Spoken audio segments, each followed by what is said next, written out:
All right, so it's mid-August 2026, and there is a lot of upcoming MMOs that we should be keeping our eye on. If you've been busy, which probably if you're watching this, I know that you have been, you may not have heard some of these upcoming MMOs that may be worth it for a busy working dad. My goal today is to give you as much information as possible about these games and then give my honest opinion about what I think of these games for a busy working dad. So make sure to like the video and subscribe to the channel for more caffeinated content. All right, so the first one that's coming up the closest, and it's about to come out, is Stars Reach. This is opening up on August 18th, which is going to be about a week from the time of posting this video. Now, this is a space exploration MMORPG that is centered around sci-fi as well as crafting. So one thing to note about this game is that it seems more heavily focused on that kind of like exploration and that base building aspect, that crafting aspect, just playing with other players in the MMO space.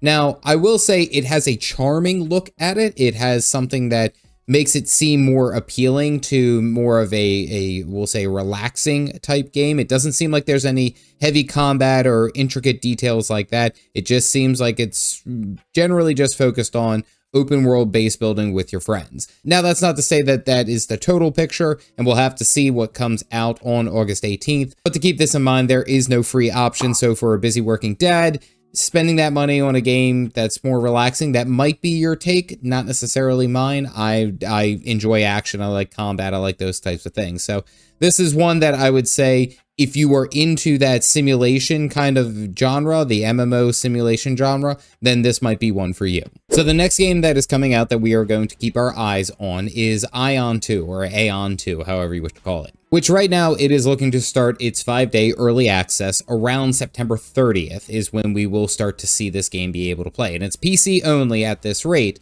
And of course, it is the major sequel to Aion, or Aion. This game is coming from NCSoft, which is the publisher of other games like Guild Wars 2, and they also, I believe, have a hand in Throne and Liberty, which is another MMO. Now, this game focuses heavily on a faction warfare type combat and fighting in the sky, as per their own description. Now, it seems like there's going to be a free-to-play model so that you'll be able to jump in and play and not really have to pay anything, which is excellent for a busy working dad, but you do have the option to buy some of the Founders Packs, which, again, I don't mind playing a free-to-play MMO that allows me to buy things later if I want to. I'm on board for it. But if I'm to be 100% honest, this seems more typical of the Eastern MMOs that we have seen. So again, things like Throne and Liberty, I would even probably toss in there like Black Desert Online, that seems very similar. So this one, if you are into the flashy, over-the-top kind of combat, this game 100% might be something that you work for. For me, I think I may end up passing on this one because it doesn't necessarily capture my interest the way that when I play MMOs, that isn't really the one that I like. So another upcoming MMO that I am very much keeping an eye on is Archeage Chronicles. Now, it seems like the focus of this game is heavily oriented around the combat, and the combat is very fast, it is very reactive, it appears to be. Let me say that from the trailers that we've seen. It also does seem like it wants to breathe life into that fast action RPG. I, for one, have seen the trailers and I'm immediately like hooked. Like that's a game that I'm like, I could see myself playing. It does kind of breathe life into this game that has me interested to see what their thought process is that the developers of the game, XL Games, has already stated that they want to find the right pricing model before they release it. Now, it's looking like it's going to release sometime in Q4, so sometime soon here in 2026, we should have what they're calling a full release, which is excellent. But as it stands, they don't know if it's going to be free to play, or if it's going to be buy to play, or if they're going to do a subscription. Those are typically the three options that you can do. But overall, this one is one that I am watching intently. I am very excited about. And honestly, seeing the combat and all that, that might hook me. I'll have to take a look once the game actually releases to see if it actually can make sense for a busy working dad. But overall, this is one definitely going to be keeping a very close eye on. Possibly one of the biggest MMOs that I'm the most excited for, and I will 100% say that this is one that I'm jumping in.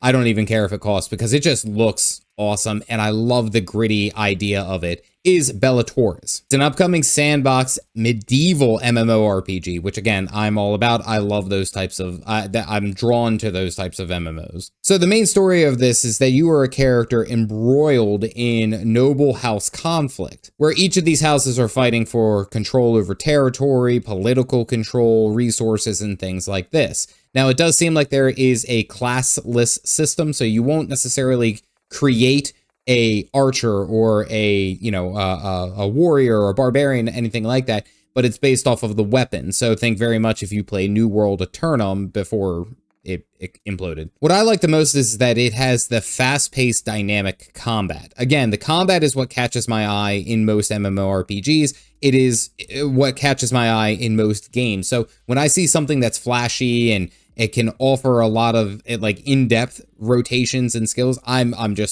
naturally drawn to it. Now, it's not to say that it will be an amazing game. We know only so much about it. I do know that it is coming sometime soon, planned for a Q4 release. So here within the next couple of months, we should be able to see it, as well as the pricing model has not been decided. So it hasn't been decided for, like previously, free to play, if it's going to be buy to play. I don't think they're going to do a subscription. I feel like subscriptions are going out. But the idea of it is that there is a lot that we don't know about it yet. That is a game that I am 100% going to give it as much attention as it deserves. And specifically with it being an online MMORPG and with, you know, like co-op options and things like that, I'm very interested. I'm very, very interested. All right, so just a real quick summary of all the games that we had already talked about. So first, of course, being Stars Reach. Personally, I think this is one that I'm going to skip. I don't know if I want to necessarily play an MMO that's like a simulation or a kind of like a base builder simulation with other players. Now, I'm not the target niche, and I understand that. Just because it has the MMO tag doesn't necessarily mean it plays into what I exactly enjoy. So this one I'll pass, but it may not be a pass for you. If it does garner some attention, I might take a look at it, but for right now, I think I'm going to hold off. Aion 2, of course, being another very big launch that we're all expecting and everyone tends to be excited about. I personally don't necessarily have any kind of draw to it. And again, with it coming from NCSoft, which, you know, they have a bunch of good MMOs that people enjoy and MMO-like games, I should say. I don't know necessarily if this is going to be one that I go ahead and jump in. I personally say hold off. Let's just watch and see how it goes during its launch before going in. But then again, if it does come out free to play like they're planning, then, you know, it's really just your time. But as a working dad, I can't necessarily condone spending that time on a game that I probably know that I won't like, you know? So I'm personally holding on. Archeage Chronicles coming out. That is a game that has my attention and I think I may end up trying. Now, again, if it is more along the lines of a traditional MMO, then there's going to be a lot of grinding and system learning early up, which may be that might honestly be a huge time investment for dads. However, seeing the combat and seeing how fast and movement oriented it seems to be, it's piqued my interest. This one, I am definitely going to be taking a closer look when it comes out and then seeing how it goes. And Bellatores is honestly the one that's been flying under the radar for a while, but it legitimately looks good.